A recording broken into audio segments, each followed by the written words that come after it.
All right, we are rolling. I'm gonna get this on for redundancy in case shit happens. Sounds good.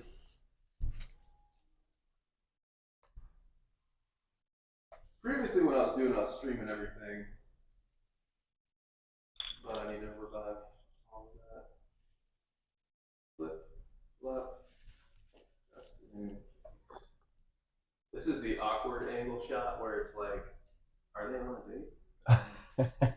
Because the first time I sat down, one of the guys I was doing privates with, we always had great conversations. Like he had a bunch of stuff going on, whether it's like fishing, racing cars, selling this, selling that. Yeah. It was a whole thing. And so after we do a private lesson, we're all like gearing down, and we don't sort of talk about it. I was like, you know what, I'm going to start doing this podcast. Let's just have this conversation there. So I got everything set up. We get there as soon as we sit down. It was like, Yeah, you get there and you're like, now you're on the spot. it's like I was like, are we on like, is this a mandate right now? Like, Yeah. and so that sucked, but it was enough for me to test the tech and does this camera work and that camera work. And when I get it more fancy, I used to have it set up and then you figure out when my mic is active, it cuts to my camera. When your mic is active, it cuts to your camera. That's a great idea. I don't remember how to do it. It's super easy. I don't remember how to do it. It wouldn't spaz or anything if you were both kind of talking over each other. It picks one, so I think there's like a limit, so it won't go back and forth. Decibels. If we're even or if there's nothing going on, then it goes to the wide shot. That's awesome. Yeah, that's great. Yeah, because otherwise people try to they'll manually edit it. They're like, oh, he's talking, so let me switch to this, and then, or they'll have like a producer back there, and that'll take a long time. If you're on like a 3-hour podcast with someone like that, or a 2-hour podcast, that could take forever. If you can't pay someone. The podcast we did out, like I was saying earlier, in the Outer Banks was I'd show up and visit my friends in the Outer Banks every few weeks, maybe once a month or so, and I wanted to start like make it a regular thing. I wanted to start doing it, but they were like, oh, then we're going to have to start holding our conversations off, or when you get, and we start getting everything set up, and it's like, I didn't even think about all that, Yeah. I hold the conversation like in the elevator and all that, because I'm like, oh, there's all these things I want to bring up. Yeah. Yeah. So the one thing I'll say with tech and stuff like that is make sure that your process is easy. So for example, if it's a 1-hour podcast, or even when I was filming all the fight classes and kind of editing it up, if filming it is going to cost an hour doing the thing, you damn sure don't want to spend an hour editing or cleaning up. You want to be really quick with that. Yeah. So automate that, etc. But let's jump into it. So we met at Fight Flow. You were doing a bunch of the classes. You ended up kind of getting mixed with my MMA, mixed martial arts stuff that we were doing. But one thing that I always like to do is get the story of what got people into a fight gym in the first place. That's a great question. It's so it's interesting, because I train so much and I talk with so many partners, but I don't get this question very often because people are just caught up in the day to day, just training,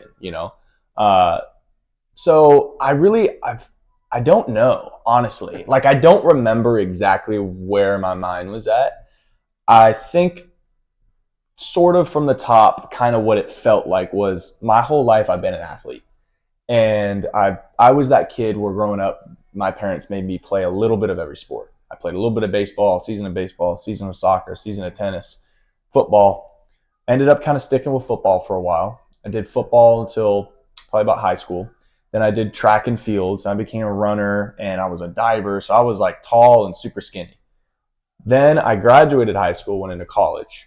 Pretty much all I did in college was lift. And I stopped playing all sports because I didn't feel like I was good enough to play for a school. So I'd never joined a club or anything either.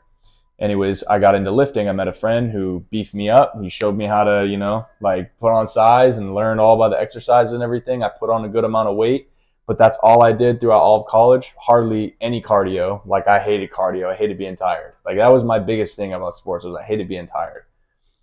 And then I graduated college and I was doing the same thing. I started working this remote job in IT sales, and I still have the same job. I like it. But I was just like, I would go to the gym and I kind of started thinking, like, what for? Like, why? Like, I think I missed having a coach and training and doing something and preparing for a game or a moment, or, and that, I think, is where my mind was at. I wasn't necessarily like I'm not going to say like I was depressed, because I had everything I needed. I had my family, I had a great job, all these great things. but I definitely felt like I was missing something. And my friend, shout out to Stan. Stan's like one of my best friends ever. He took Muay Thai classes in college, and I remember hanging out with him telling me about it. I had no idea what the hell a Muay Thai was. I didn't know what that was.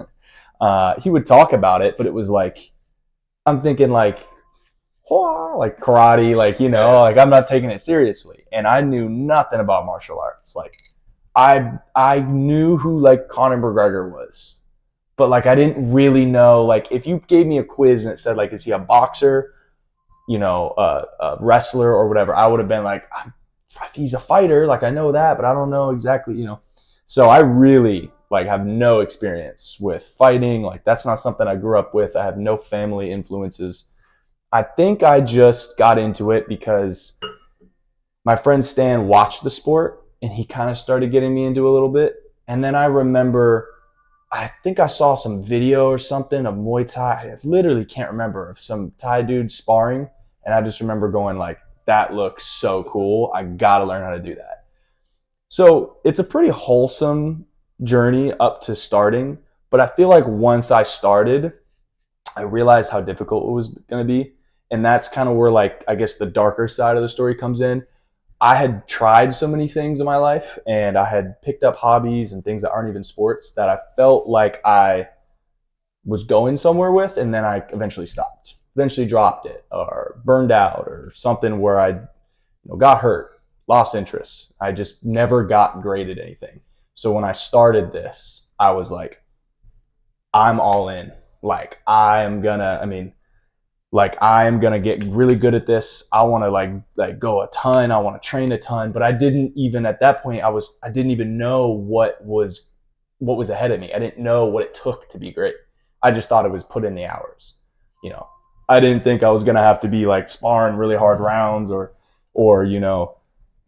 I had no intention on ever competing when I started. That's for sure. I just got into it and was like really obsessed with like David Goggins and like motivational quotes and stuff. I mean, like it was just very like, a lot of it was like fitness for me too. A lot of it was just general fitness. I've constantly moved the goalpost with what my objectives and my goals are since I started. Yeah. At first it was just, I want to get really good. Now that's a bit further. Like now I want to like compete and all this stuff. But that's kind of like the general story of how I ended up where I'm at, how I started.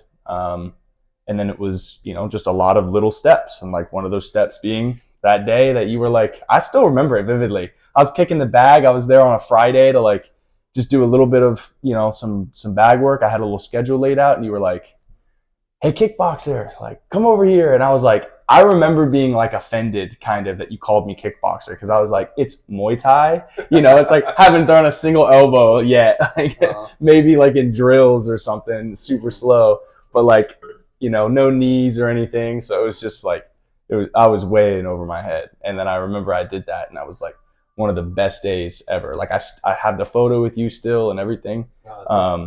Yeah. If you send the photo to me, I might put it in the thumbnail or something like that. Okay. Yeah. I send it to you. I kind of consider a lot of what we do is like time capsules. When I did the fights and then when I did the podcast, I want to give everybody like a mini taste of the experience. If you go further with this is kind of how it is now. Yeah. But also, let's say, one of you guys makes it big or goes on to whatever the next level is. You can look back at how cringy all the podcasts and the videos and the fights and having your hands down and sparring and all that kind of stuff. Yeah. I think it's fun to look back at that like time capsule style. But I do it. I go back and look. It's like I can't look at it. Like, well, what's going to happen is the earlier you're in something, you make fast progress. Whether it's weightlifting or fighting, whatever, you make progress. And then over time, it starts to even out a little bit, the diminishing returns and all that. And so it's not going to be so easy for you once you hit that intermediate phase or beyond it to see your progress. Yeah. Between the day, like lifting weights, 3 months in, you're like, oh, hey, look, my shirts fit different. Okay, well, what about when we hit 3 years and we're getting to year number 4? Right. It's easy to fall off, and you kind of talked about that. But so being able for you to go back, one of the number one things they teach any personal trainer worth anything is they say, hey, take before pictures and measurements. That way, when your client feels like they're slowing down, you say, hey, look at this old stuff, and then it really gets it. So for fighting, for you, that's watching old videos with your hands down at your chest, throwing a terrible-looking kick on the back or whatever it is. Yeah. I think what's really good about fighting is I feel like not to get political about it, but like, I think we're almost done dealing with like toxic masculinity. That's probably not a thing anymore. I But agree. men need an outlet. You need something to do, Yeah. whether it's like some goal to chase, and then also a physical outlet. Mhm. Fighting does both of those things. And then when people realize how terrible they are at it, because I'd say most guys in our age range walking down the street, they think they could handle most situations if shit went down a little bit. In reality, if you gave them gloves and said, hit that bag for 30 seconds as hard as you can, in 12 seconds they're on the ground and they're Yeah. like, this is a problem. Yeah. So that. Yeah. I mean, I literally like it's so I love talking about this stuff too because I haven't been training for 15 years. I started training in October. My first actual class was October 18th, 2023. What are we at now? Is it July 2nd, 2025? Yeah. So I had 1 month off from a broken toe. Outside of that, for the most part, I've been in the gym, quite a bit. I would always like to say I have a little, like, because, one person says they've been training 2 years. One person says they're training 2 years. One person goes once a week. One person goes 100%. 2 times a day, right? That's not the same. I feel like I've trained quite a bit. I mean, I'll get into it later about how much I'm training out in Arizona, but like it hasn't been that long. So I remember where my mind was at before I started. And I remember one of the conversations that it wasn't like something that motivated me that really got me into it, but I remember having a conversation about some dude named Mighty Mouse. Mighty Mouse. What is a Mighty Mouse? Like what? This 125-pound dude is going to beat me up. I'm 6'3" at the time, was probably around 190, 195, like it mattered. I had no idea, but I was full on Bradley Martin. Shout out to Bradley. I was literally just like, there's no way. The weight difference is too much. If you give me a lightweight or something, I totally understand. I didn't even understand that Mighty Mouse fights at 125, so he's probably actually weighing 145, maybe 150. So yeah, it's crazy. Most dudes think that, and a lot of my best friends still, like, oh, you train MMA? Like ever since I moved out to Arizona, you meet new people. You train MMA? Like, think you could take me? It's like, why would I not? I would hope at this point, yes. Like, I got a little too egotistic when I first started with that, with like, oh, I have a month, like I got you, I'm not going to see that right hook coming. Like I'm just as vulnerable as you are. So that's a big part of it for sure though. Yeah. I remember just consistently, it's been is just 20, 21 months, somewhere around there. I think about 20 months of just consistently being humbled, get my ass beat every single day. Yeah. Making sure you're not the big fish in the pond is if you're never the big fish in the pond, you will always be able to grow. Once you become that big fish, you got to start looking for a pond if your goal is growth. Yeah. That's now, part of the reason why I moved out to Arizona. No, not saying I was the best, but interesting. It's part of the reason. I mean, I wasn't going to move to an area that didn't have a good MMA scene. For sure. Yeah. So Raleigh's got, I don't know if it has more than it had when I was coming up, because we were very active at a different Raleigh gym. And the way it worked for us, so Team Rock back in the day was distributed throughout the entire state. Basically, the only team that was really doing a lot of fight stuff that was significant, at least from what I saw. We had all these different satellite spots. Like, had Chapel Hill spot, that was me. We would come over to Raleigh on everything. We would come over to Raleigh when it was like summer, because everyone's taking fights. And then the Fort Bragg guys would come in, and then we'd have all these guys from here and here and here. The whole state would come together in Raleigh. That's why it was so packed there.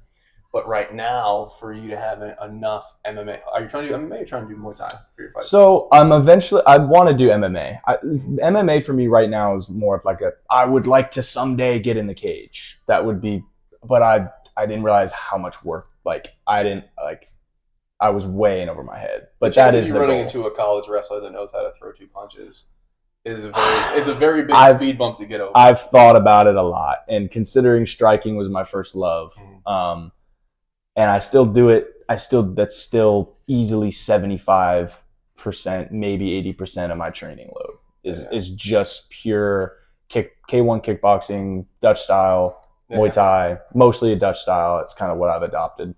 But yeah. I mean, outside of that, I've definitely picked up jiu-jitsu a lot. I mean, those are my 2 strongest links right now. And even then, I train jits maybe 3 times a week. That's still pretty good.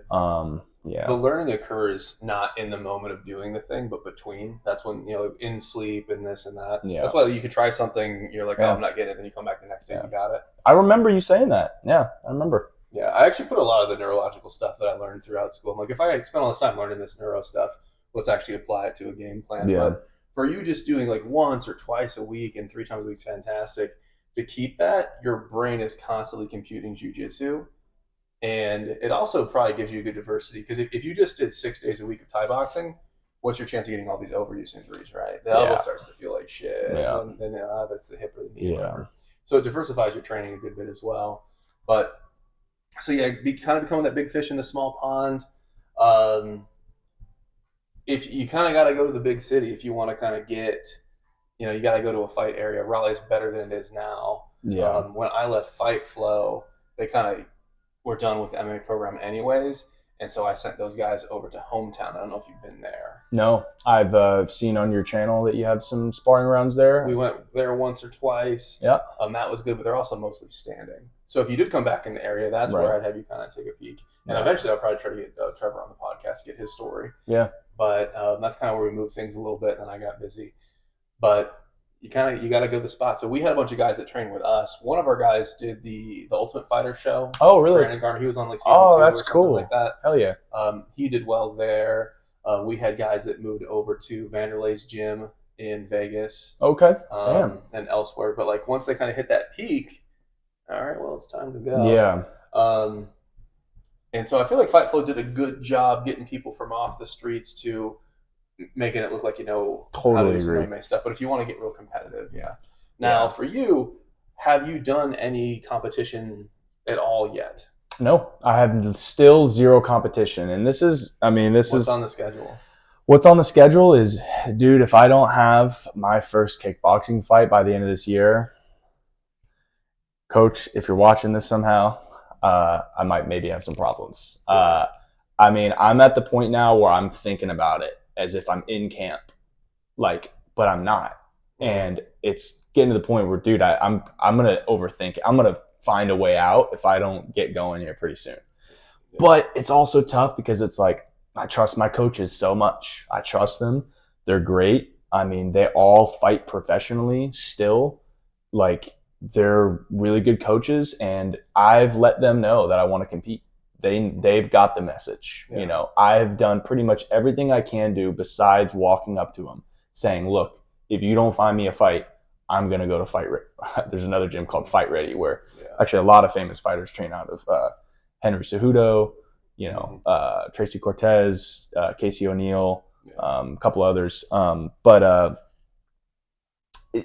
don't want to leave, and I probably won't. I'm probably just saying all that. But it's like, I'm ready. I would say a couple things. I'm always a show me guy, feels or whatever, but so are you sparring with guys that have a couple amateur fights, and how are you doing? Yes. That's the answer. Yes. So when I was 18, 19 or so, I did wrestling through high school, and then I started going to the MMA gym, and I remember what it was. One of the guys who had fought in a bunch of different things, he fought Jeremy Horn. He was kind of a name in the area because, North Carolina is smaller. But when he showed up, a bunch of pros and amateurs would show up wherever he's training. So he did a Saturday thing. And it was just a sparring. Go in there, spar. Okay, cool. And again, I'm 18, 19, right out of high school. And so I go in there, and just like you go anywhere, hey, dap gloves, okay, keep the intensity, what's appropriate. Yeah. And you spar with everybody. And I do really well. I did really well mainly because I had wrestling, and a lot of those guys there didn't. But we did the session. I'm feeling good. Okay, everything's awesome. I wasn't overthinking or anything. And then at the end of the session, we're all taking our gear off, and then the coach, Spencer is his name, he just kind of points to the first guy and says, how many fights? And the guy's 2 amateur fights. How many fights? 5 amateur fights. How many fights? 3 pro fights. How many fights? 12 amateur fights. I'm the last guy there. He did that intentionally. And then he didn't point to me. And then some of the guys said, how many fights on him? And he's like, oh, he's a high school wrestler. And they're like, are you fucking kidding me? Because they had absolutely guys with better hands than me and things like that. And there was some guys that had better jiu-jitsu. Yeah. But with the wrestling, you can control that. And again, this is over 10 years ago, where a lot of people just didn't have that. So if you're great in jiu-jitsu, I could just keep the wrestling, keep it away. If you're great on your hands, you're on your butt the whole fight. Yeah. And then so once everybody kind of cleared out, he's like, when do you want to fight? Now, if before that interaction happened, if you said, when are you ready? I would have no idea. I don't know this, that. I'd pick a year, 6 months, just random bullshit out of your head. Yeah. But he comes to me after that because I could tell he wanted me to fight. And he's like, you can hang with these guys. You're ready to go. We can get something in like 3 months. Let's go. Oh, yeah. And a lot of the older, I think the older coaches, even myself, we would wait until our fighters would get certain criteria and say, okay, at least be blue belt, maybe purple belt-ish. Okay, Right. at least be able to do this and that. I would say as soon as you're hanging with guys that have legitimate fights on their record, that lets you know that's a good measuring stick. Okay. And it's the challenge of your coach and his network. And one of the big benefits of a coach is to be able to pick fights. No one's ever going to be perfect. No one's ever going to be 100% ready or whatever it's going to be. Mhm. But they should be able to talk to another coach from another gym and say, hey, I got a guy. He's right here. And then find a good matchup. There's always idiots out there, and this is something we dealt with a lot when I was coming up, where a lot of promoters, not coaches, but the promoter of the show wanted terrible matchups. Because if you're going to completely smash me, it's very entertaining. Right. If you and I are very, very evenly matched, it can actually be less entertaining. Yeah, for so sure. You got to watch out for promoters who are shitty. And if coaches know the promoters and everybody knows everybody, Yeah. then it's a lot better because we're thinking long term. There are established organizations and promotions out there that are very well known that like typically like if people compete, they're competing in this promotion. Yeah. Like it's called the Apex Fight League out in Arizona. Yeah. Takes place in the very back of this arcade. Do they do amateur and pro? Here, no. There's another organization that maybe you would have heard of, promotion called RUF, R-U-F. It's in Arizona. It's pretty large. Like we go to venues that have normally a few thousand people, and they do both amateur and pro. Smokers, gym versus gym kind of shit. I haven't. There's never been any in our gym. I go to Arizona Combat Sports. Yeah. But So, I mean, your next steps is have this conversation, because also you might think the coach knows exactly where you are or where you want to be or whatever, but have you actually sat down and have a direct conversation? Is like, Coach, I'm thinking I want to fight in 1 month, 3 months, this, that, da, da, da. What's your thoughts? And instead of assuming that he knows, just get down to it. Be like, what is the soonest I can fight legitimately? Like, find me a good match. Well, I think there might be a little bit of that. There might be a little bit of maybe I haven't been as clear as I could be. I mean, he's coaching how many other people? He's got his own shit going on. You said he's still fighting. True. I mean, but I also he might not know you also have a time frame. Yeah. I've let him know I have no time frame, because it's like I want to fight, and like I'm gonna do whatever it takes to get to the point where you think I'm ready, which is why I'm in the gym, dude. Like 3 hours, 6 days a week. Like I mean, there are very little days that I take fully off. I mean, even in recovery days, I'm trying to do a little jog or something. The more experience I have in fight, especially as a coach, the more I like that Thai style of spar light, fight often. Right. But in America, what we do is we actually spar pretty hard and pretty often, and a lot of us fight less. Yeah, for sure. And so every fighter before they've had their first fight and after, it's a complete like rebirth. It's like a coming of age moment where like people in the gym, everything changes. Yeah. It's fun. We're working out. Okay, I'm getting good at a skill. I'm doing a sport. Da da da. And then you've had your fight, and your music hit, and you walked out, and you fought a dude, and his music hit, and da da da da.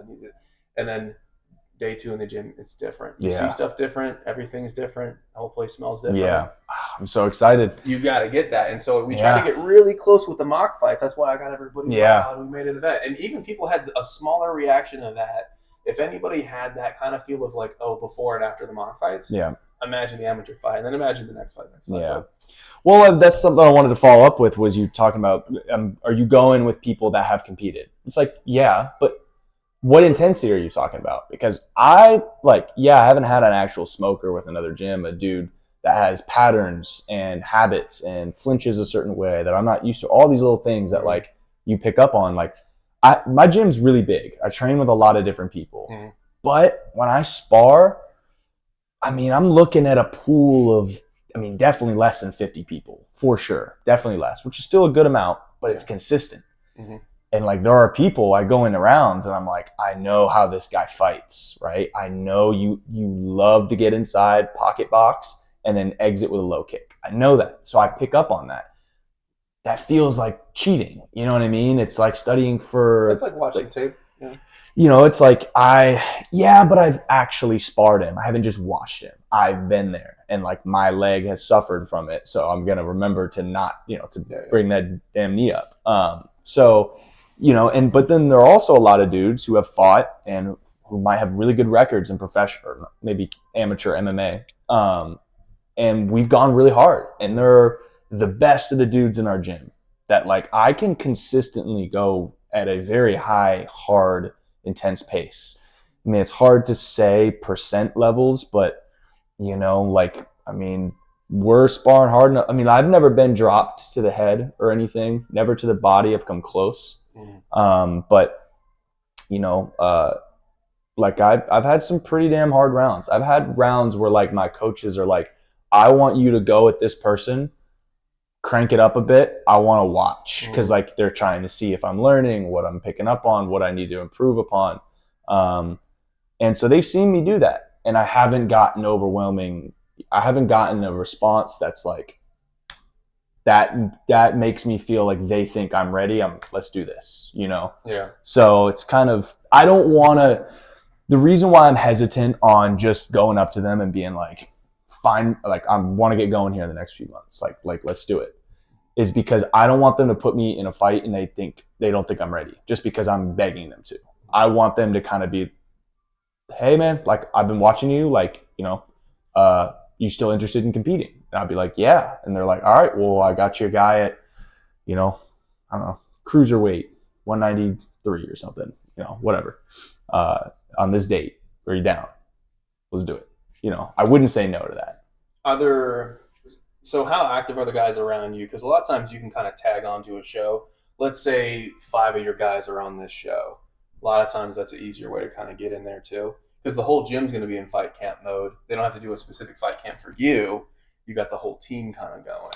Well, typically when people... I tagged into most of mine like that. Well, I like have literally given people, like my coach has called me to go do rounds with someone because that person is competing, so that like stuff like that I take as good signs. But when people are fighting, it's not like the whole gym's in camp. It's a big gym. Like and my gym is also, we do a lot of like our 5 p.m. class is very beginner focused. It's like I still go to it every now and then, but a lot of times it's like you're just learning how to set up a teep or something, and it's like I still go to that because it's important. Fundamentals win fights. But at the same time, like if I only have so many hours of the day, I want to weightlift 2 to 3 times a week. I want to do jiu-jitsu, gi and no gi. I want to do a little bit of MMA, like grappling, like learning how to, like cage wrestle and all that stuff. And then I also want to have a strong base in Muay Thai. Like that's a lot, like that's just a lot to do. And that's something that I realize how difficult the sport is, because it's not just one sport. It's a lot of sports combined in one. Oh yeah. And like there are dudes who I like will actively be beating up, winning, so to say, and to just wrestle me. And I'm just like, I don't have that yet. I mean, I have a decent sprawl. There's some things that I'm good at, some things I'm bad at, but I feel like I might be getting a little off topic from your original question, but point is, I've trained with people who were in camp before. I've sparred against people like at a high level that have fought several times. I've been involved in people's camps. I just haven't quite, had the approach from my coaches. I remember vividly one of my coaches named Bassem. He used to coach there a lot more. Now he only coaches on Sundays. And I love Sundays because it's kind of just like a chill day. I show up and it's kind of just the way his class is structured. I enjoy it. You'll do warm-up drills and he'll show you combos and you'll build on them and you'll go through all 5 of them together, repeated back and forth. And then he opens it up at sparring at the end. It's good intensity, like, cause I can go hard, but I also can't cause it's on the weekend. It just seems a bit more like personal. And I remember probably, if I had to guess, maybe like 5 months ago, somewhere around there, I remember I was sparring. We just moved to a new location. And I remember I was sparring at this new spot right when we got the ring set up. And I was like, so anyways, like, how am I looking? Like, do you think maybe I would be like ready to compete in an amateur bout? And You know, he said, well, why? Or he said like, I finished the round and was like, can you get me some harder rounds? Like I want to do something a little harder because I was going with dudes who were very flighty. You know, they watch a lot of UFC and it's like, that's not like we're kickboxing, right?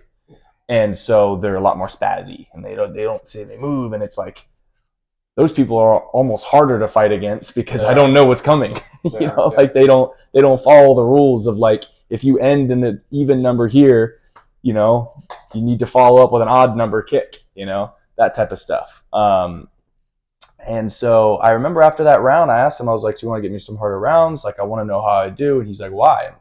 And I was like, well, you know, I think the goal is to eventually compete. Like I'm grinding my ass off. I arguably moved out to a new state to get really good at this. I mean, that's part of the reason, at least. You know, I pay a lot of money to come here every month, and I spend a lot of time and make a lot of sacrifices with like, you know, other things I could be doing, hanging out with friends, family, other hobbies, whatever. Like that's the goal. And he was like, I was like, do you think I'd do all right or something? He was like, oh, dude, I can already tell you that, you know, you're ready for an amateur thing. And then he started talking about, you know, like we just need to see you get harder rounds. And I was like, okay. So then he had me do some. When they say harder rounds, because you've said that a lot, is it harder in terms of like hitting harder or just pushing the pace higher? I think it's both, but I think a lot of it is my head coach Cedric, striking coach at least. He's told me what he kind of means by that a lot of times. Like one time, probably this was a couple months ago, I brought it up again. And I was feeling myself. It was a really good sparring day like that. We were driving home, blasting music here in a great mood. Like everything was working for me. Everything. I was like, I felt like I haven't been hit yet. Like so genuinely. It felt so good. And, you know, I remember he said like, we need to see you like take more damage in here. Like I need to make sure, he didn't say all of this, but he said, we need to see you take more punishment so that you're ready for it when you get out there. I feel like a lot of these rounds, when they say like go harder, I want you to go with this person, whatever, they mean like just don't pull your 10 as much. Like blast that thing. Like if you see it opening, like some intentions. I'm always an advocate of light to the head, and then you can put it on the body. Again, you know, I would say I'm not going all the way. Like I'm not trying to break a rib when I'm hitting someone in training, even in sparring. Yeah. We back during like the Vanderlei days and shoot box, a lot of guys they did say, okay, kind of 2 weeks out before the fight, you go at max intensity, then you back it off a little bit, and then you go for it. But looking long term, the Brazilians liked it because they're like, we want to make a hard shell on you, so that you're tough and you're durable and stuff like that. Because at one point you want a high intensity because we to be honest, we just want to see like, is there any bitch left in you? Because you're representing yourself and your gym and everything. Yeah, like that. Exactly. Are you gonna break out there? If you go out there and you lose for a technical reason, a wrestler gets right under your punch and gets on top and that kind of stuff. For technical reasons, I get it. We never want to see somebody lose because of like conditioning or cardio or bitching out or finding an exit or finding a way out, something like that. But it sounds like with the amount of sparring you do, we should know this by now. Like, I like you starting in bad positions. So we say, okay, you've done a bunch of sparring. Let's pick up the intensity. Everyone's kind of we're later in the workout. We're getting tired now. Let's have you start on your bottom side, control on top. Okay, then when the run's done, you're still in, I'm out. Okay, let's start with someone to mount on you. Yeah. Okay, go do a round. All right, that's done. Someone's on your back, right? Yeah. Bad position, stuff like that. I think for my fights, I trained the majority of getting out of bad positions to the point where, and again, I was blue belt level at the time, I believe in. It got to the point we did so much that there was literally no one in that gym that could hold me down in the bottom position. What are you at now? What's your current belt? You still blue? I don't give a shit about belts. Well, you brought it up. Yeah. So I don't know if I ever told the story. So I wrestling through high school. I hung out with a bunch of college wrestlers at UNC. It doesn't make me a college wrestler, but it does bring up the bar a little bit. Sure. Right after high school, did jiu-jitsu just like everybody. 2 days gi, 2 days no gi. Just like everybody. Hoist's cousin, Rodrigo, gave me a blue belt for flying armbarring a college wrestler when I was like 18. No way. He was in a seminar. It was back. He did a fight in Pride back in the day, and he broke his hand on somebody. So his hand was all wrapped up, and he did a seminar in Chapel Hill. And I could tell as soon as I gripped up with this guy, we're both wearing gi, but I'm like, shit, this wrestler's better than me. Because again, I was high school, he's a college wrestler. Yeah. And I'm like, if I let him wrestle me, I'm gonna look like shit in front of one of the Gracies. So I just pushed in, he pushed back on me, and I just like flying armor, and he just happened to be right in front, and he just walks away and goes, blue. And then he just walks, and I was like, do I get a belt? Like, is he gonna, because sometimes they give the belt. That's awesome. And then my coach goes to me, and he's like, no, you go buy a belt, but there you go. And then you go buy one. Hoist gave me some stripes a couple months later, I guess. And then I'd focus on MMA, so I stopped doing gi completely. And if you grow up as a wrestler, it's kind of hard to care about belts, for good or for bad. But I feel like even if you're a no-gi guy, I mean, that's how I started. Well, back in the day, no one started no-gi, very rarely. If you did wrestling, you kind of lean into the no-gi stuff. If you did gi jiu-jitsu, you kind of did that. And you took off the gi sometimes. But to wrap the story, let's see. So we were doing more MMA. So just like with you with Training Economy, I'm lifting too. I'm doing this. I'm striking. I'm doing MMA, etc. The gi starts to fade out. And gi is good. It will help your skills. But we started fading out the gi, doing more no-gi, more MMA. And so we didn't really mess with belts. And then what would happen was when grappling tournaments would come in the area, we would say, okay, do a grappling tournament like a month before your fight to get a taste of competition. Yeah. Because you'll get good competition. Your injury risk is lowish. It's not close enough to like mess up your fight or anything. So we would all do that. We would jump into whatever tournaments we can get and then say, oh shit, I haven't done gi in a year or whatever. But if I show up, no gi, I can do my weight class in absolute. If I bring a gi, I can also do gi weight class and gi absolute. And it's like $20 more for 2 more divisions. So we put them on. But anyways, so I go there and I'm like, I've been grappling for a long time. I'm still technically blue because Hoist's cousin gave me that blue belt. So I'm like, all right, to not be a dick, I'll sign up for the purple division, but I'm blue, so I'll wear my blue. I thought that was like the best way to go about it. Because if I showed up in the blue division, brother, I've been wrestling my whole fucking life. Yeah. Like, that's fucked up. I got cauliflowers like I do. And I'm like, that's sandbagging. It's a different, So I go into the purple division, and I get up there, my first match, and everyone's like, hey, what the fuck's going on? He's got a blue belt. Brother, you're in the wrong division. I'm like, no, I'm good. And he's like, no, you're wrong division. He gave me all this shit. And so one of my buddies, Roy comes over, and he's like, what's the problem? And he's like, this guy signed up this, and he's like, you should be in that division. So Roy literally takes one of his blue belts. I think he was brown at the time. Purple belt, gives me the purple belt. And I'm like, okay, whatever. So I put it on, and like they're all on my face because people are upset if you're sandbagging or if you're faking a belt or whatever. And they're like, if you ever compete less than purple belt after this, then you can't be in U.S. grappling or whatever. I'm like, whatever, fine. I fucked that guy up. Really? Because all this stressed me so awesome. bad. And That's so awesome. he's like, I'm not going to go against him. I'm not going to go against blue belt. Fuck him up. What were you getting him with? Like, because I mean, everything. I've seen a lot of like wrestler versus, a wrestler blue belt versus. I had enough jiu-jitsu to do jiu-jitsu at the time. So like you were even competitive with him just in the jiu-jitsu. Okay, so yeah. I won 3 out of 4 divisions. So I got no-gi weight class, no-gi absolute. I got these videos on my other YouTube channel. Mm-hmm. And I think in gi weight class, somebody did catch me with a weird lapel kind of fucking thing that I hadn't seen, some Gracie Baja shit. It was one of those moments where, like, when you're young, you're like, what the fuck are they doing? Could that possibly be like, oh, shit. Yeah, and then you're like, oh, yeah, you can't. For some reason, he didn't go in the absolute, or I met him again in the absolute, and then I won the absolute in gi. Oh, yeah. So I won 3 out of 4 divisions in that, and da-da-da. And then that was a purple belt. And then when I went to Florida for grad school, I'm hanging out in Florida in certain areas. Everybody's a fucking black belt, like a legit black belt. Really? Yeah, like under Cyborg, 3-time world champ or 8-time world champ, whatever. That's crazy. Like, and I thought people were joking, but like it's so hot in Florida, people don't wear gi a lot. And so there's a lot of MMA, there's a lot of striking, a lot of this. And then they just said, hey guys, tomorrow's a gi day. And so they all show up, and I'm like, oh shit, I didn't know all of you were black belts. Everybody's black belts. I show up in either the purple or the blue. I think I was in the blue belt. Because that was Roy's belt. I had to get his belt back. Yeah. I show up in the blue. I'm doing my thing, and these guys knew me. And then Todd Wheeler, who's a black under Cyborg, he's like, brother, you can't wear that blue shit here no more. And I was like, so what does that mean? He's like, you're going to go get a purple belt. Hell yeah. And I'm like, this counts as a promotion? He's like, yeah. So technically, I guess I'm purple under Todd Wheeler, Daytona, Florida, Fight Sports. That's awesome. Wow, that's crazy. It's like half a bullshit story, half of this and that. What I like what we talked about at the beginning, I'm a show me guy. So whatever division you feel you should compete in, and you would be competitive in that. So if I go and compete in any purple belt division, I'm not saying I'm going to win the whole thing. I hope so now because it's been a while, but like I would do very well. And I've Yeah. competed in purple belt divisions. I actually rear naked choked. I don't remember if this was this tournament or a different tournament. I did rear naked choke a black belt. Oh, really? Wow. We met in no-gi in our weight class, and I beat him on points, and it was close. He hit me with some judo shit. Boom. Yeah. I rolled through, did some wrestling on him, back and forth, this and that, won on points. Then one of my buddies came up to me when we were going again. He's like, "Hey, this is the guy you went against in the weight class.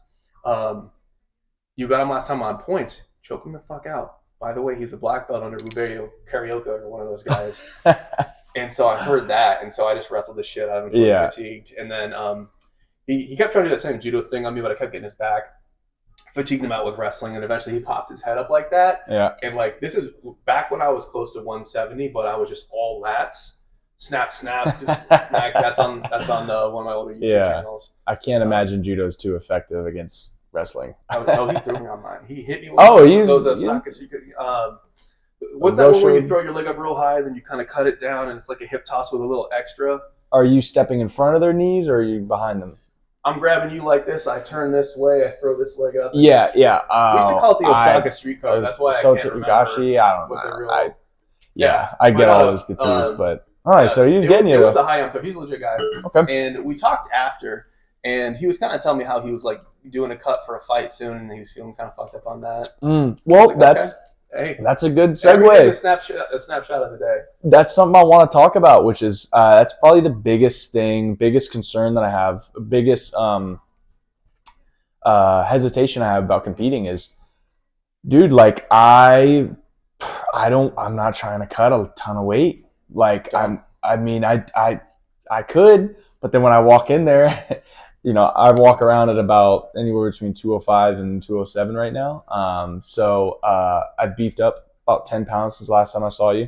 How much would, because the weight classes are still 185, 205, all that, right? There's no well, the organizations that I would fight in, they have different weight classes. Yeah. I think my options are, 193. I want to say 193 and then like 205 and then something else.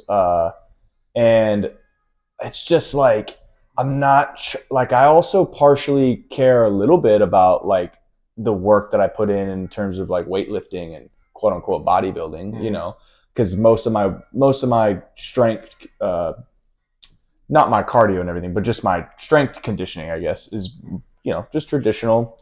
So you're thinking a little bit ahead of yourself, which isn't bad, but just to kind of bring it back to what a good time frame for you would be, you don't need to cut off muscle, especially an amateur.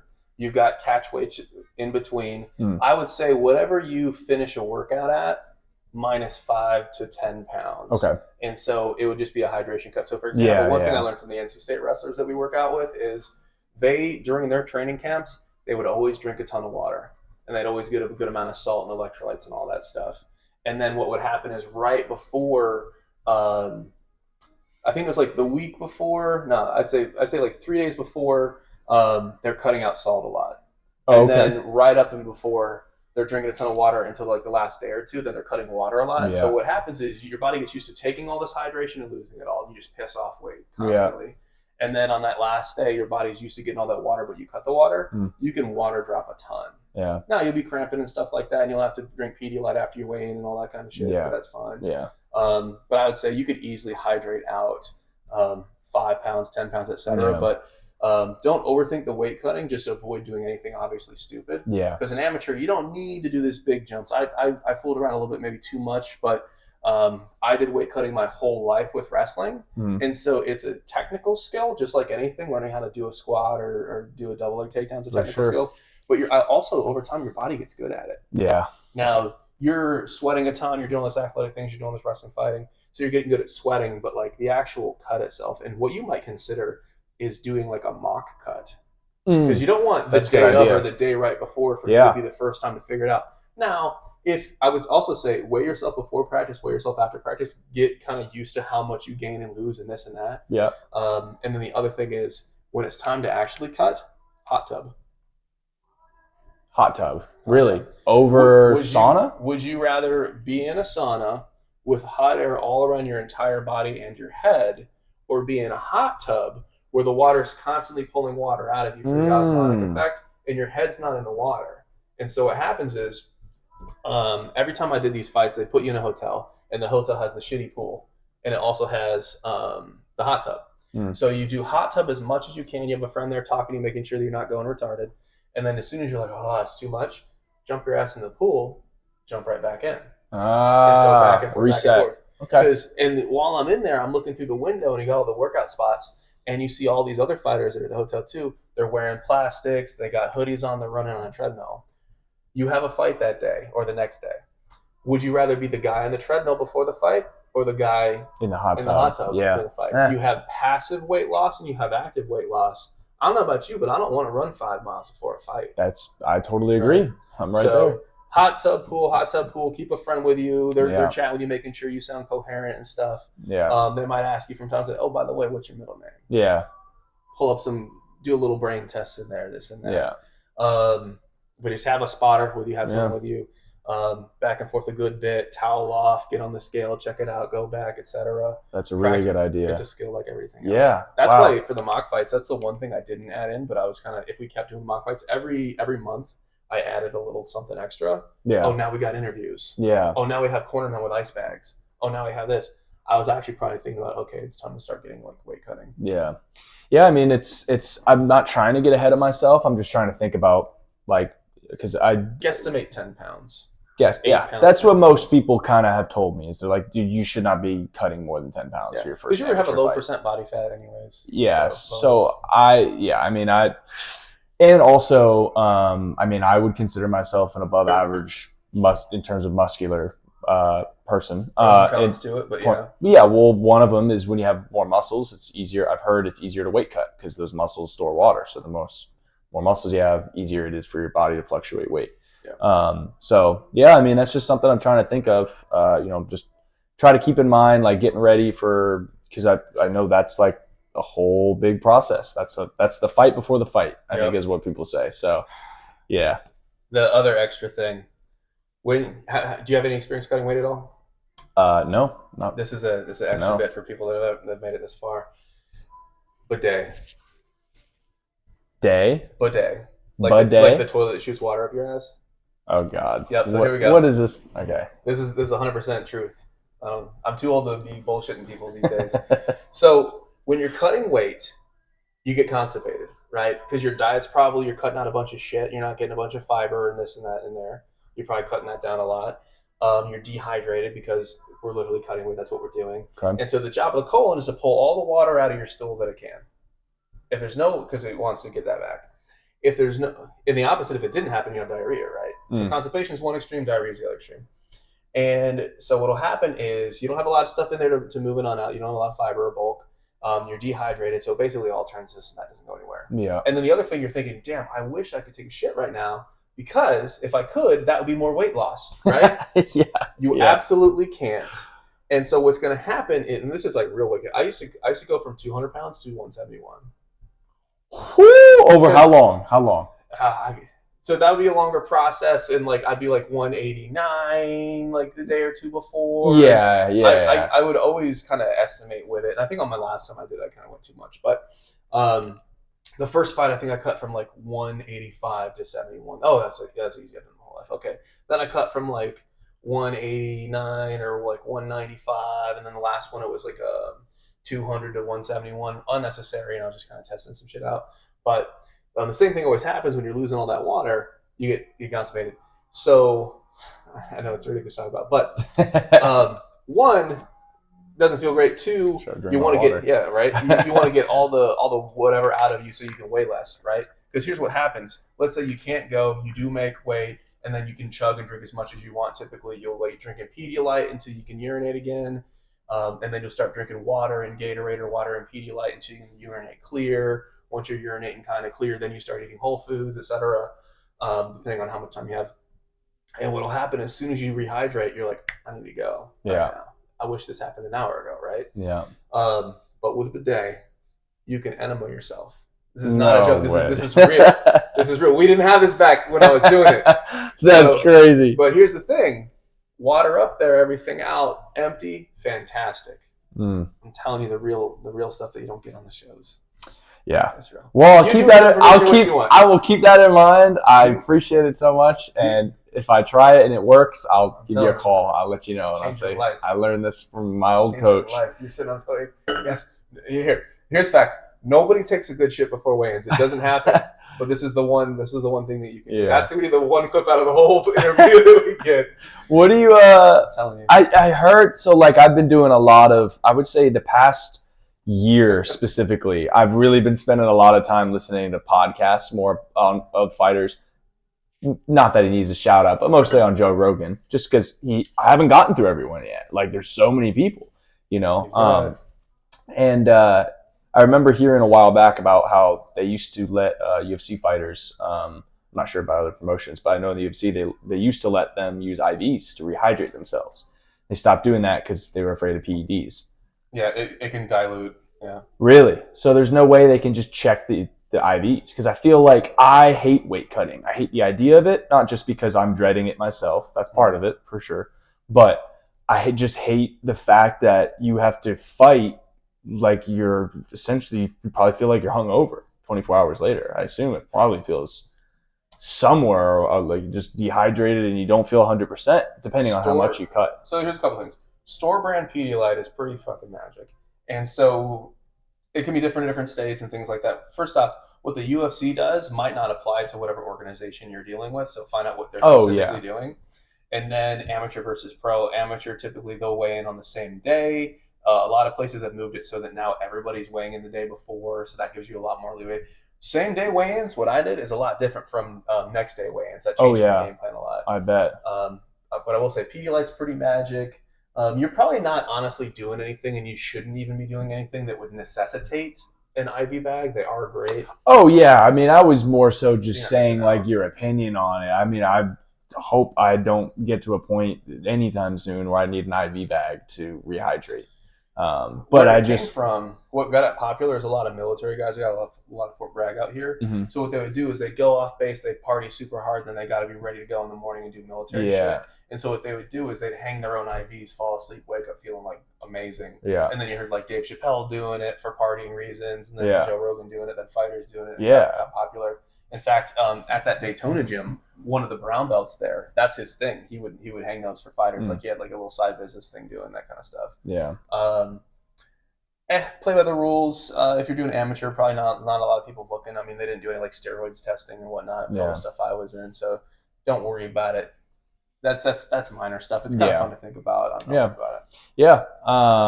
But I wanted to go back really briefly to, you brought up about jiu-jitsu comp before, any type of striking comp, just because it, no disrespect to the jiu-jitsu guys. I mean, I train jiu-jitsu. I just wouldn't label myself as a jiu-jitsu guy, but it's different. I feel like going. It's gay. I get it. Yeah, it's gay. Yeah. So yeah. I mean, I wish I could tell you what belt. I mean, I'm a white belt still, but my first gi class ever was definitely inside 3 months ago, definitely inside 90 days ago. And I probably only attended like 8, 9, 10, somewhere around there, gi classes. They're all about an hour, rolled up to every one, pretty standard jits class.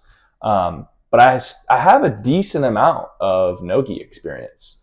I mean, I started jiu-jitsu around a little before the time that I left Fight Flow, but it just, I learned nothing. Like I understood like I understood like what the 3 dominant positions were. Like that was it. I came to my new gym and like that's all I had. And I had an Americana. Like I understood the Americana. I didn't have it down. You only need one move. I mean, now I couldn't tell you the last time I got someone who was my level, at least with an Americana. But jiu-jitsu is just, I mean, I've been going at it for a while and it's the most humbling for sure. And especially now that I'm getting and not that like I had an ego anyways, but like you think, oh, I've been training this long, this dude's this size, blah, blah, blah, and there's no belts, you don't know. And then the dude out wrestles you, hits a nasty single leg, runs the pipe, and now he's inside control. And before you even know it, he's got shoulder pressure, and then you rolled over and he got you in a Kimura or whatever, right? Like it just happens. Sometimes it happens so fast. That shit works. And that's what's interesting about gi is I kind of can know, like, if it's like a purple belt, I'm like, all right, I have no chance, but let me work on my defense. Let me see if I can make this miserable. Let me see if I can be slippery. He's not going to get me for a while, or try to go for that. But with no gi, it's like, you just have to figure it out. You just figure it out. You just dap them up and you're like, all right, let's go. And, you just figure it out. And, you start to feel a little like, oh, I've been coming to this gym for 10 months, I've trained jujitsu 3 times a week and I'm going hard and I'm watching videos and all this stuff. Like I'm going to be good. And then people get you and it's just like, damn, like I was making progress. One of the big advantages of jiu-jitsu over every other martial art is that you get to die an infinite number of times, as much as you have time for. You go 100%. Yeah. You can go 100%, or even if you don't, but still being able to tap out, like, yeah. If we were sparring and you hit me and put me down, that'd fuck up my week for training, right? We'd have to change around that. In jiu-jitsu, as long as we're not idiots and we're not injuring each other, you can go and get tapped and literally die 20 times in a training session. Yeah. And just like, that's why those guys get so technical and next level. For sure. But also, though, you can feel that intensity. Like, and it's crazy because, like, so, like, a lot of the conversations I have with my family, so most of my family, they just don't get any, like, just none of it makes sense. I get it. They just, I don't want to say like they're normal, but like, you know what I mean? They have like literally no martial arts knowledge. So they don't understand that, like, yeah, you can go as, like, it's different. There's no punching, right? They don't get that. And I think the ability to go full blast and feel that power and feel in real time what it's like, like when I trained here in Raleigh, when I came back, the first thing I noticed was how light they spar at Jiu-Jitsu. And it's like, you're going that light, you're kind of not even really learning anything when you're just doing this, right? Like, I'm not saying I gotta crack you, but like, I gotta at least be able to move at a speed, That's that Thai flavor where I'm trying to remember the guys. There's some Thai guys, like literal Thai guys that were there, and they'd always ask to spar light. But like, they're so technical, they can get good from that. A lot of us American kind of guys that are just like more knuckleheaded, sometimes you need to get hit with something. Again, I'm always light to the head, but like, to feel it, to know, to like, okay, it just, I feel like I learn better with a little bit of intensity, but we'd always keep that intensity, controlled. But like, you learn faster. You get hit in the rib. You get hit in the liver. Like, your body. Okay, it's a body thing too. It's a feedback. Your body knows when they move like this, they're going to the body. I'm dropping my elbow a bit. You know what I mean? Like, for sure. But again, you have to pair the Thai style, that lightness of sparring and frequency of sparring, with frequency of competitions. Right. Those Thais, they get 50 fights before they're 20. Oh yeah, they're breadwinners for their family from fighting when they're like 15. And so if you fight that, because it goes together, if you fight that frequency, you don't need to spar hard because you're getting it all the time, and then also it'll just injure you for sparring. Exactly. Yeah, they can't spar hard because they're already totally agree. Yeah, but I mean, it's like for me, I mean, there was a round that I had with a guy named Griff. Shout out to Griff. Before I came here, and it was probably the closest I had. Not that I'm really trying to like flex it or anything, but it was, the intensity level was very hard. It was, you're gonna get your ass beat so bad when you go home and people watch this. Like, oh, you said what? It was you didn't realize we were going easy on you. It was the 7 p.m. advanced striking class, and I was going with him, and we were in the 8-ounce MMA gloves. So it was like, you ever seen the puffies, like the big puffy ones? Yeah, big puffies. Gloves. Yeah. I like them. Yeah, I like them. It's They're enough to touch. A regular MMA glove, you can't even touch anybody with. Yeah, you really can't. But the puffies are good. I mean, there are different size puffies too. there are different size puffies too. Like some of them, I bought some that I was using, some Sanibel ones that I had at Fight Flow, and they never fit right. They would slide back, and I would end up knuckling people, somebody, and it just wasn't enough. But I got these Venom ones that are super puffy around here, and they really wrap around. Can you rear naked choke somebody and get in there? So that's what I was going to bring up. Is that that and shin guards, man. Like I spar with my friend Darren in the cage a while ago, and it was a little bit more of a sparring. I think I texted you about it. No. Darren at Arizona Combat Sports is a friend of mine. He's a blue belt under someone at Gracie Baja in New Mexico, but he's a legit blue belt. He's very good blue belt.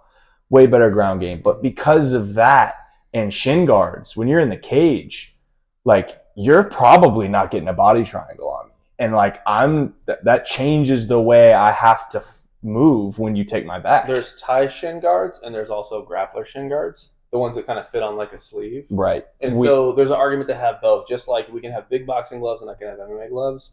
I would actually try to figure out what is the promotion you're most likely to fight with or fight for. They use those. They use the grappler shin guards. Get used to them. So here's the thing. Jiu-jitsu will make your technique better. Or excuse me, gi will make your technique better at jiu-jitsu, right? Because if I'm all sweaty on you and you get me an armbar, I can rip my sweaty arm out. Oh, right? For sure. If I have the gi on and I try to pull that arm out, I'm actually pulling my elbow straight. So much more friction. Right? Yeah. So think of people don't train enough in the MMA gloves, even if we're not hitting each other, just getting used to it. Throwing the rear naked choke like you talked about, or trying to pull out arm bars. A lot of guys, I'd say the MMA glove is like gi for the hands. And so whatever you're going to practice in, so we talked about practicing the weight cut before it's time. I don't want the first time you do a weight cut to be a day before or the day of. What? That's dumb. Yeah. Kind of get an idea of what like food you be eating throughout that kind of process.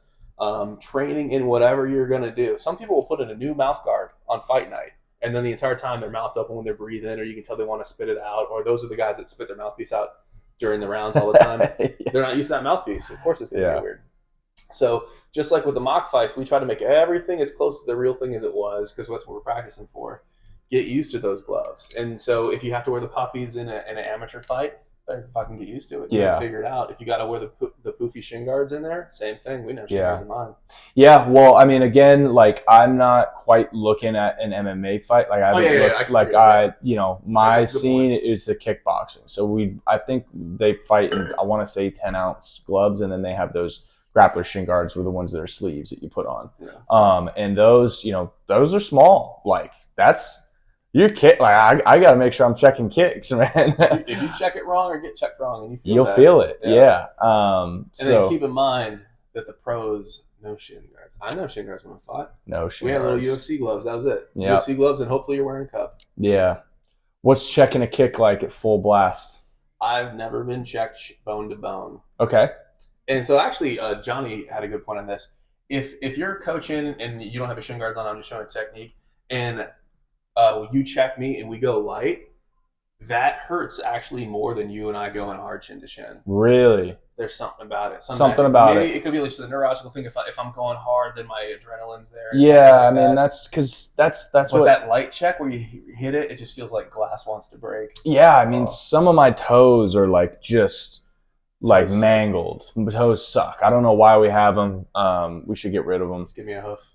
Totally agree. And you should actually do a bunch of like toe mobility stuff, because everyone's very likely to get arthritis in that first joint on that big toe.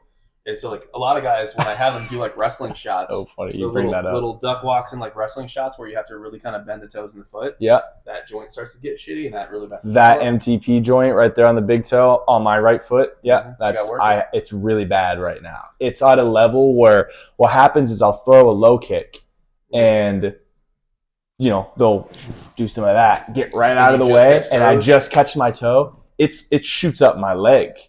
All the pain shoots up my leg. And like I have a pretty good poker face, I feel like I'm pretty good at. That's hard to fake, brother. We know. It was like it was like every time it happens a lot. I'm like, all right, gotta go home and ice it and ibuprofen, and I take a lot of supplements and stuff to bring down inflammation, fish oil, etc. And so it just hurts. And I asked my coach, I was like if I kick someone and they just get out of the way, or I catch an elbow, or like, what do you do in the fight? And he's just like, you won't feel it. You won't feel it. I mean, whew. You might feel it next round, or if it's the first round, you feel it in the third round. Yeah. And you're like, I can't close my hand. Yeah. I would have broken my hand in my first fight if my coach Jason Colbert didn't tape it the way he did. He taped that damn thing like a cast. It was great. But what's happened is the guy, every time I had a lot of reach on him and I had some height on him. He was a Marine from Camp Lejeune.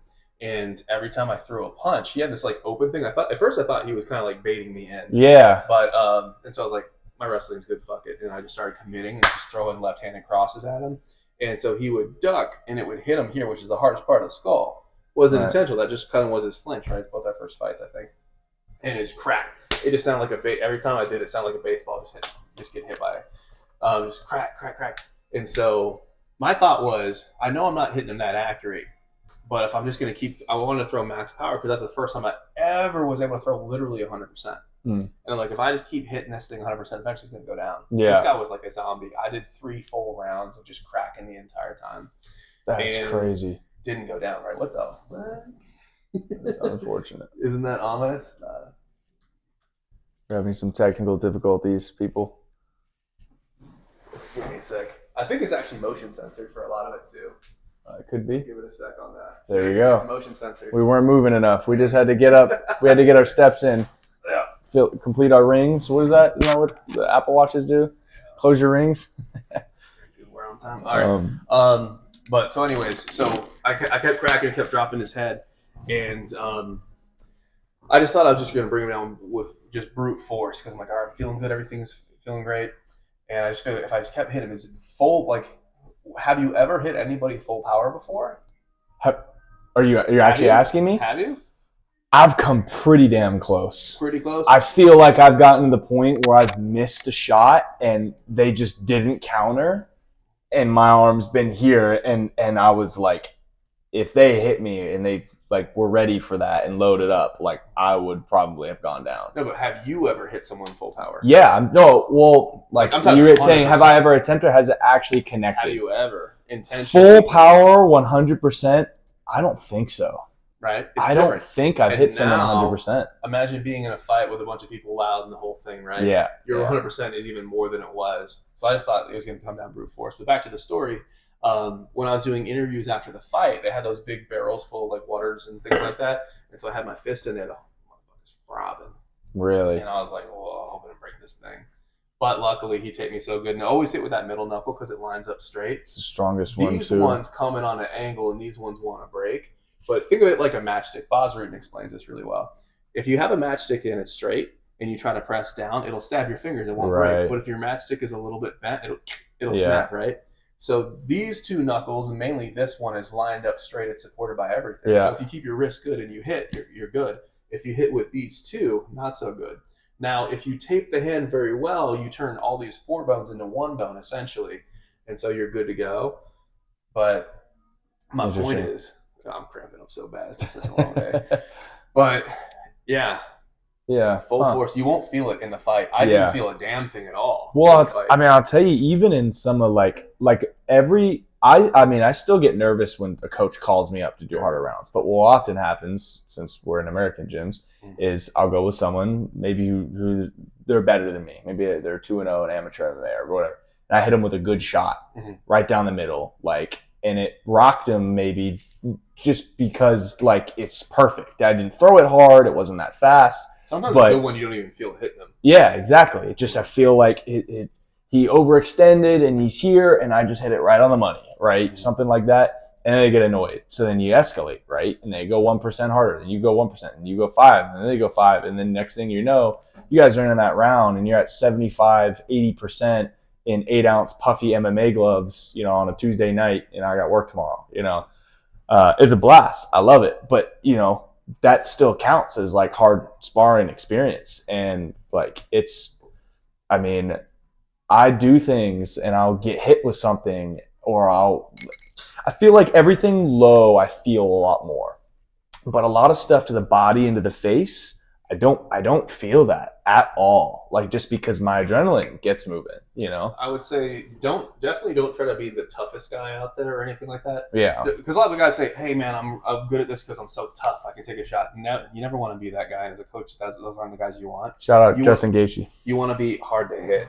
Right. Because like I hear that all the time as a young coach. I'm like, oh man, I'm really tough. I can take a shot. I'm like, get that out of your Yeah, head. you don't want. It's a terrible mentality to have. So yeah. with escalation, there's a neurology to this. So they had this little study where here's a little thing where like there's a thing that if I press on the button, it presses on your finger, and if you press on the button, it presses on my finger. Mhm. And the instruction was press back with the same force that they press on you. So I press on you, you press it back, but you actually feel it more, so you actually crank it up a little bit, and then I feel it more, and I crank it up and crank it. And we both crank it up back and forth. Interesting. Study Yeah. and that's why, like, if you have siblings, you're a parent, you have siblings, and the kid's like, oh, he hit me. Well, he hit me harder. Well, he hit me harder. They're feeling it that way, so they're delivering it back, and so there's a natural escalation. Yeah. So the more experience you get with sparring, you're constantly kind of putting the brakes on a little bit. And then eventually you get the familiarity. Like, I know who I'm sparring with and what we're doing, this and that, so it's easier. But, like, if it's unfamiliar, you constantly have to kind of de-escalate and kind of bring the force down. Yeah. You have to take that 5% off. Yeah. And then with all that said, still going light to the head. Yeah, I mean, I'm going to be honest. Like, this might be the most egotistical thing I've said on this podcast, and probably in a while. But like, I think I'm an S tier sparring partner, especially for a big guy. Everybody in my gym loves training with me when they want to go against someone taller or longer because they know they can trust me, and I'm really good at like controlling my power and going at a percent. Like I always tell people, especially if someone's newer, I'm like, I am going to go at whatever pace you go. So whatever you go at, I'm going to go at. The only problem that I have is when I'm doing that with someone who's a lot smaller than me. Then it's frustrating because they get to use, they have all the speed. They get to use their advantage, their speed. My advantage is weightlifting and being strong and being able to hit a lot hard. Well, weightlifting muscle doesn't necessarily transfer over, but it's like in grappling, the clinch. Oh my God, I'm so done with being done in the clinch with someone, and they're like, "Wow, like you're really strong, man. Like, thanks. Go fucking lift weights." You know what I mean? Like they say that as like, "Oh, you're not technically sound, but you beat me and you scored a lot more." It's whatever. like the sideways compliment. Yeah, exactly. Totally backhanded. I get hit with it a lot in a no-gi, but I don't care as much because that's not really like, I don't have as much as this sense of like, I've earned this. Like, but in the Muay Thai clinch, like I know what I'm doing. Like I really know how to find those knees. I know how to control your bicep. I know how to make sure your posture is never up. Like we gotta find a way to get you sparred. I was honestly, I was looking so much forward into, and since you're mostly a striker, the green outside on a good weather day is plenty. We wouldn't have to do much ground stuff. Yeah, I don't like doing grappling because we wouldn't get there anyways. Pretty abrasive. I'm just fighter's mentality. So he got so lucky that it rained terribly today because he was about to get an old man whooping out on the grass. Oh man, and the Bo Nickel style overhands coming at me again. I can handle it now. The more gentle I am with the old man whooping, the more defeated you feel. Yeah, for sure. When you do the beach stuff, are you coming back here or are you going straight back to Arizona?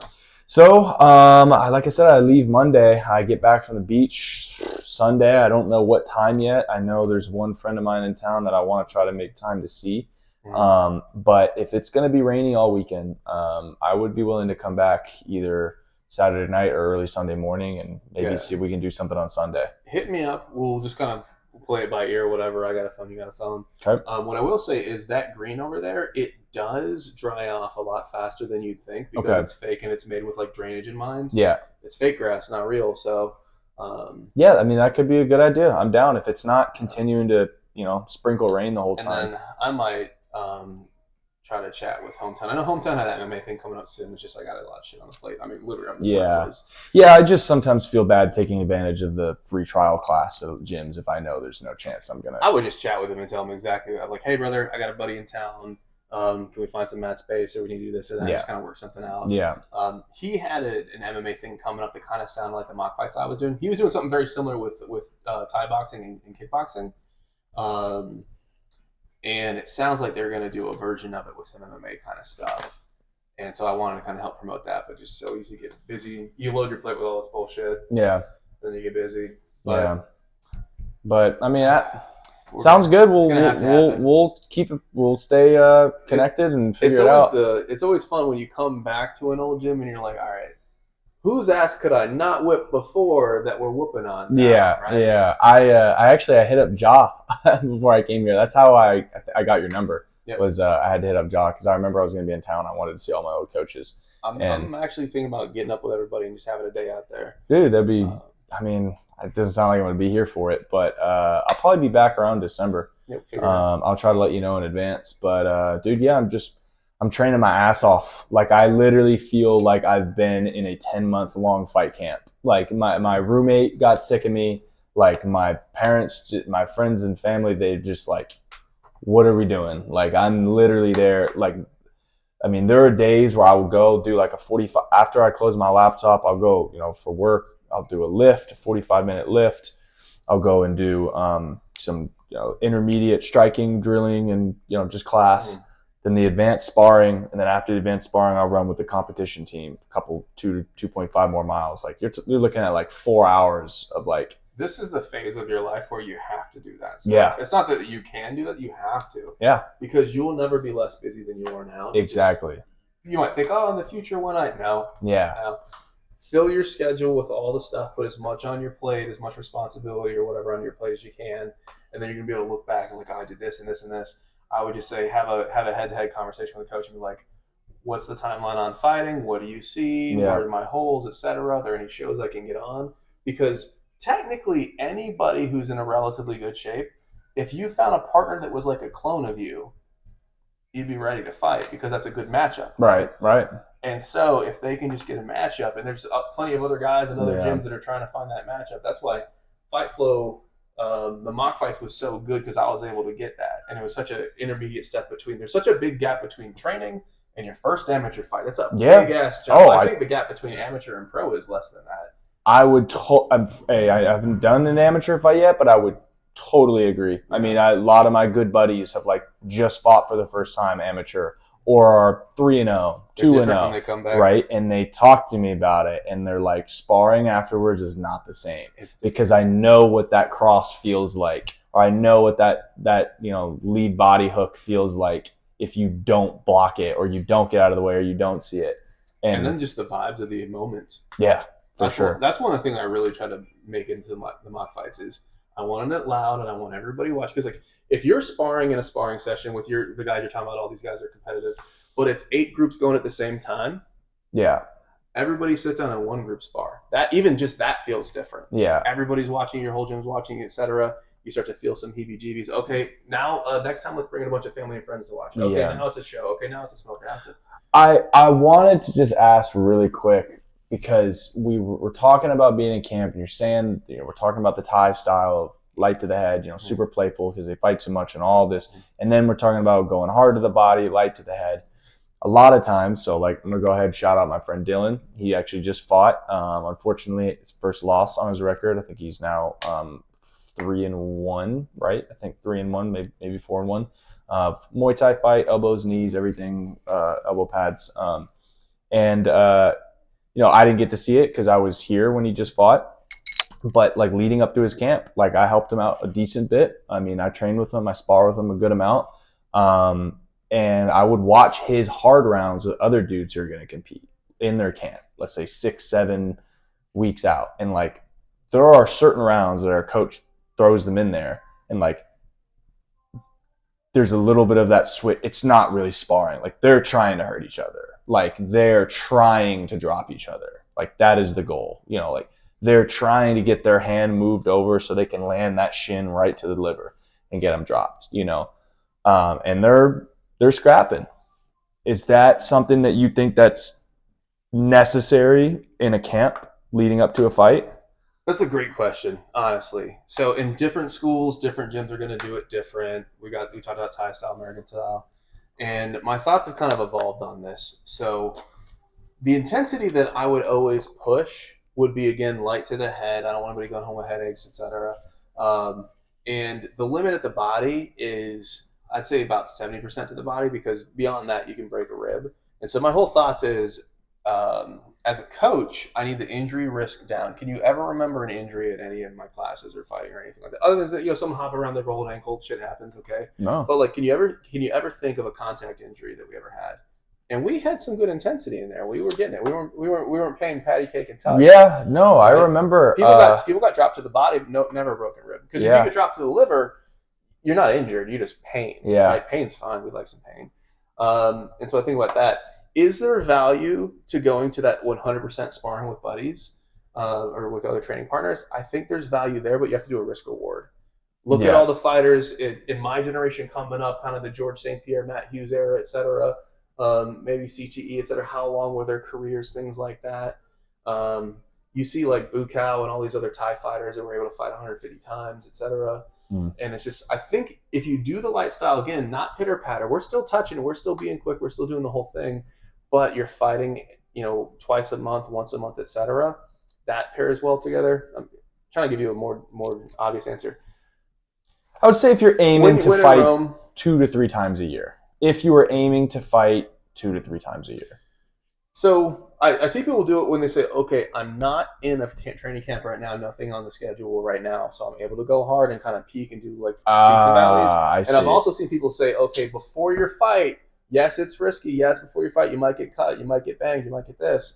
But also those same guys that did that, there's a lot of pro fighters that were in big fights that you hear through the grapevine. He got knocked out a week before the fight. Ooh. That happens. Yeah. And that's happened to guys that's been in UFC and this and that. Yeah. So is there a perfect answer? I don't know.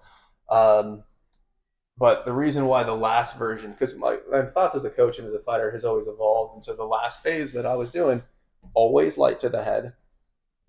Keep the body like up to 70. I don't want anybody breaking ribs. Because you can still get intensity. We can find intensity there. And I can find ways to find if someone's going to break or be a bitch or something like that. Yeah. But I need my injury risk. And the most dangerous is, if you're talking like hour of injury per hour of activity, martial arts is the highest. Period. Really? It is. Yeah. Look at what we're has doing. To be, we're doing all this shit, right? Has to be.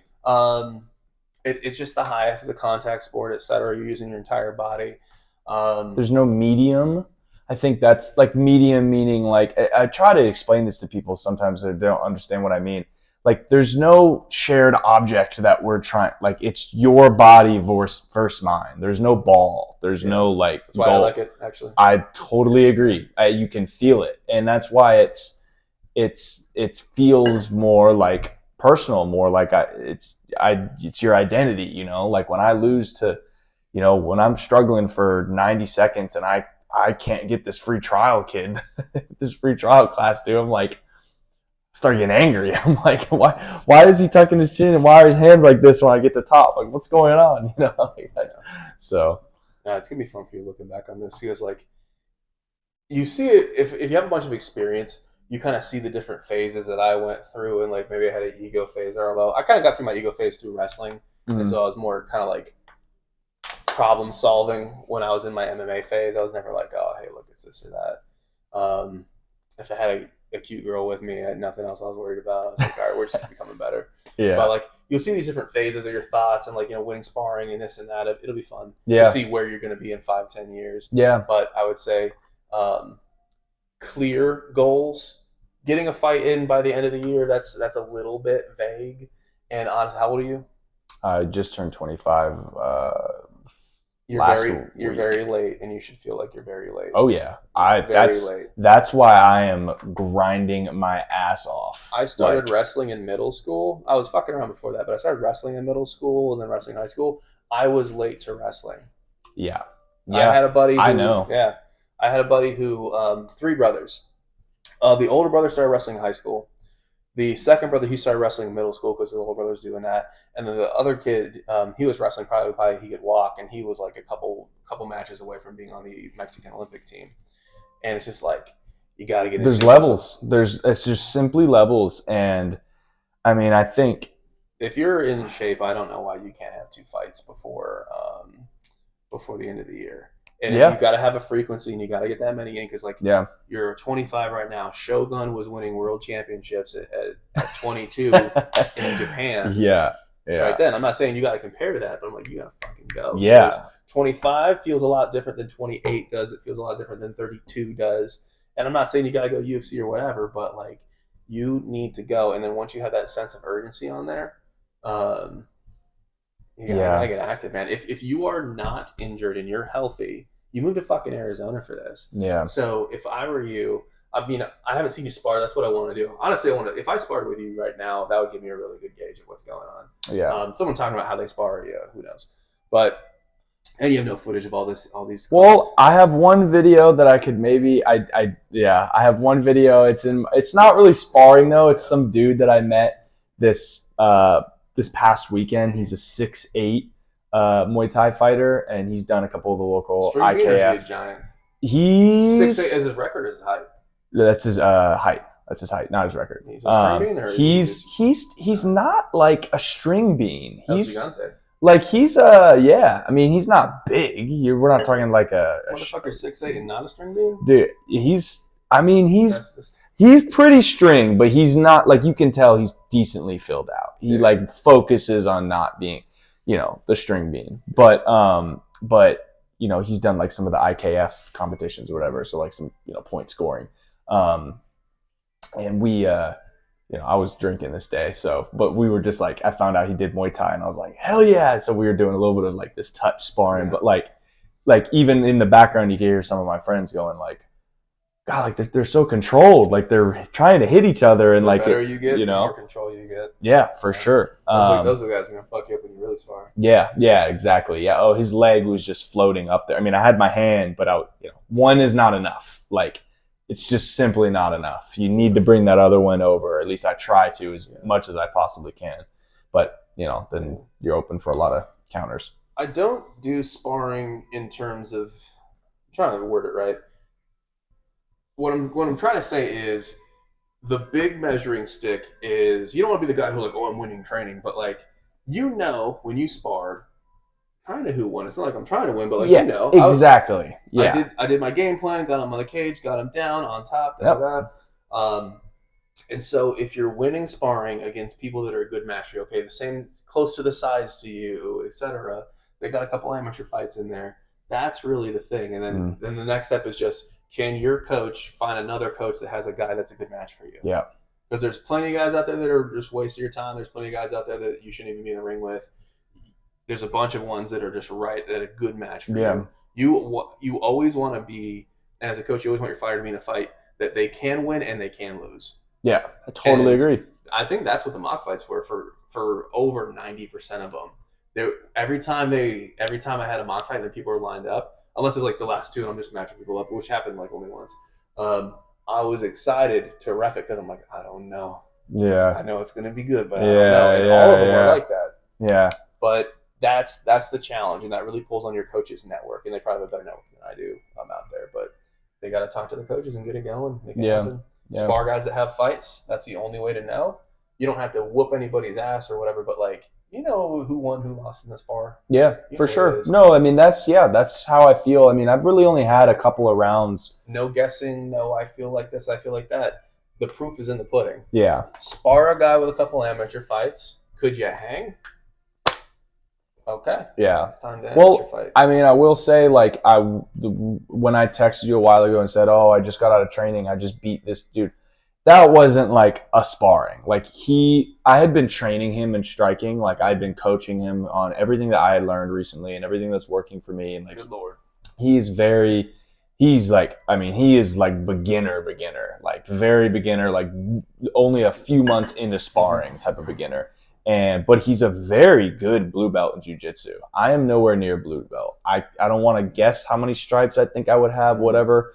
But I've been training jiu-jitsu a decent amount. I feel like I'm starting to really understand the fundamentals. I feel like I have a little bit of a path. But this dude is like, in jiu-jitsu, I have no chance. But he's also not as big as me. I probably got about 20 pounds on him. But anyways, we got in the cage, and it was like not we had money on it, but it's like, we've been talking shit about, he was saying, good. Like, he's like, yeah, he was like, good. He's like, I would get you. And I'm just like, dude, I think I'm way better. Like, I think I serve a very strong puncher's chance. And we got in there, and it was pretty much exactly what I thought was going to happen. He was all over me for a minute. I think with shin guards and the big puffy gloves, definitely, definitely had an impact. And he had a few weeks or a couple weeks off. Like, that's a big deal. But at the end of the day, my striking was just at a level where like he wasn't hitting me very much. He wasn't hitting me. It was a lot of going in and out, and I'm not even have to do a lot of footwork. He's trying to reach for me, and I just pop in and out and in, and like I know when that's coming and finding angles and all this, and you know, and the other thing is, it's not jiu-jitsu. I can hit him. I can hit him, and like if you get jiu-jitsu gets better when you can hit the other guy. Normally, you think your jiu-jitsu does get better? Just jiu-jitsu in general gets better. I think all jiu-jitsu should have a little something. In the concept that jiu-jitsu helps you get to, like, for an example, if I'm in an MMA fight, if I get a top mount, I'm not going for some fucking Americana. I'm dropping my elbow on your face. I'm doing that over and over. Elbows are allowed in your hand. Sure, yeah. If not, that's the way I thought, because I'm like, at any month I can find a jiu-jitsu tournament and we can do submissions. This is the one time where you get to do ground and pound and hit people. Yeah. You better damn hit some people. Yeah, and I feel like jiu-jitsu and MMA goes to like just being in a dominant position. I mean, sure, there are submission artists. I'm not denying that, but that's And anyways, I was able to use the jiu-jitsu that I know. It was enough to protect me from accidentally getting my arm stapled and then or whatever. Like, the most important thing you learn in any sport, in boxing, is how to not get hit. Jiu-jitsu is how to not get snapped up. Wrestling, how to not get taken down. Yeah, for sure. Yeah. We got to figure out how to win a spar. We got to figure it out. It's going to be a good time. Any last words? No. I appreciate everyone listening. If you actually made it to the end, it's like a time capsule. Thanks so much. I think we're probably around hour 45.